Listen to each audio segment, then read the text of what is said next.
2026 সালের বিধানসভা ভোটের বিজেপির পদপ্রার্থী হিসাবে ফের টিকিট পেলেন বিধায়ক চিন্ময় দেববর্মন।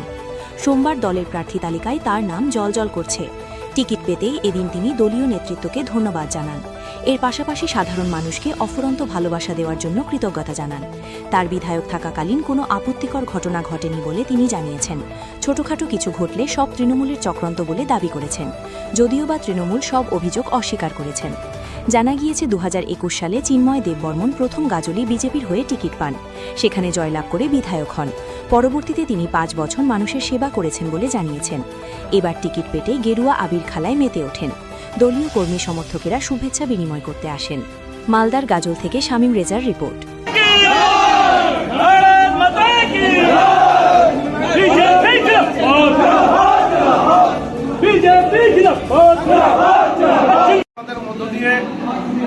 আমার নেতৃত্বকে অনেক অনেক ধন্যবাদ এবং কৃতজ্ঞতা জানাতে চাই। তারা দ্বিতীয়বার আমার উপর ভরসা এবং বিশ্বাস রেখেছে।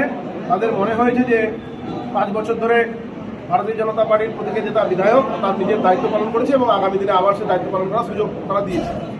এবং গাজলবাসীর জন্য বলতে চাই, গাজলবাসী সমস্তটাই আমাকে 5 বছর ধরে এত স্নেহ এবং ভালোবাসা দিয়েছে, যার জন্য আমি সত্যি সত্যি আবারও চাই গাজলবাসীর জন্য সেবা করার।